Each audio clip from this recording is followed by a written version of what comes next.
রায়কে হসপিটাল থেকে টেনে হিচড়ে মন্দিরে নিয়ে গিয়ে রায়ের সিঁথিতে সিঁদুর পরিয়ে দেয় অনির্বাণ। তো বন্ধুরা, মিঠি ঝরার নতুন আপডেট নিয়ে আবারও তোমাদের সামনে হাজির হয়ে গেছি। অনির্বাণ বাড়িতে ঝগড়াঝাটি করার পর অনির্বাণ সিদ্ধান্ত নিল, না এবার আর দেরি করা যাবে না।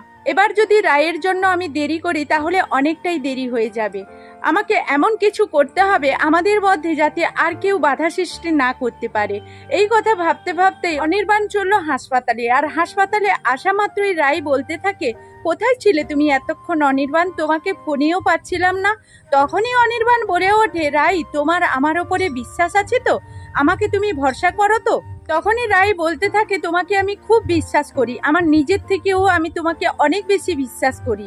অনির্বাণ রায়ের মাকে গিয়ে বলল, আন্টি আপনি আমাকে বিশ্বাস করেন তো? তখনই রায়ের মা বলল, তোমাকে বিশ্বাস করি বলেই তো এতক্ষণ ধরে এখানে আমরা আছি, তোমার অপেক্ষাই করছি। তখনই অনির্বাণ রায়কে টেনে হিচড়ে নিয়ে গিয়ে গাড়িতে বসায়। আর গাড়িতে বসানোর পর তারা মন্দিরে চলে যায়।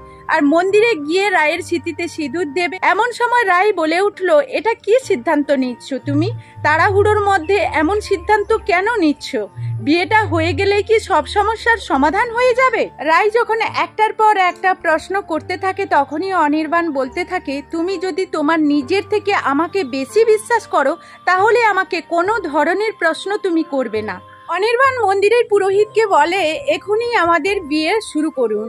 তার জন্য আপনার যা কিছু দরকার, যা প্রয়োজন আমাকে বলুন, আমি সবকিছু ব্যবস্থা করছি। অনির্বাণ বলতে থাকে, আমি আর পারছি না রাই, আমি চাই যে আমাদের মধ্যে আর কেউ কোনো সুযোগ পাক কোন রকম বাধা সৃষ্টি করার। তখনই রায় বলতে থাকে, তুমি কি বলতে চাইছো অনির্বাণ? অনির্বাণ বলে, কেন তুমি বুঝতে পারছো না? আমি সূর্যের কথা বলি। প্রথম দিন থেকে ভালো মানুষের রূপ নিয়ে আমাদের মধ্যে ঢুকে পড়ার চেষ্টা করছে। আর আজকের যা হলো তারপর তো আর কোনো কিছু বলার বাকি রইল না। ও আমাদের মধ্যে ঢুকে পড়ে ফাটল ধরানোর চেষ্টা করছে। এই সুযোগটা আমি কখনোই ওকে দেব না। তাই আমি এই মুহূর্তে এখনই বিয়েটা শেষ করতে চাই।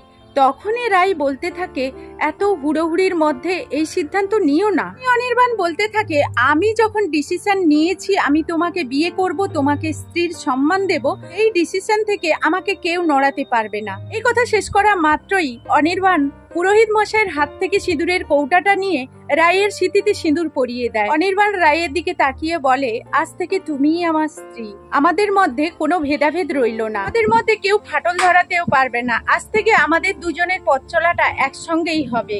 আর যে কোনো সিদ্ধান্তে আমরা একসঙ্গেই লড়াই করব। এবং অনির্বাণ আরও বলতে থাকে, আমিও বলে দিচ্ছি রাই, এ যাত্রায় আর কোনোদিন আমি তোমার এই হাত ছাড়বো না।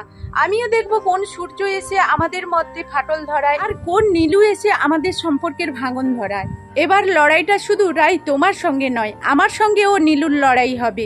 তো বন্ধুরা, এই ছিল মিঠি ঝরা ধারাবাহিকের নতুন আপডেট। এই ধরনের নিত্য নতুন আপডেট পেতে হলে আমার ভিডিওর সঙ্গে থাকো। তো এখনকার মতো বিদায় নিচ্ছি, টাটা।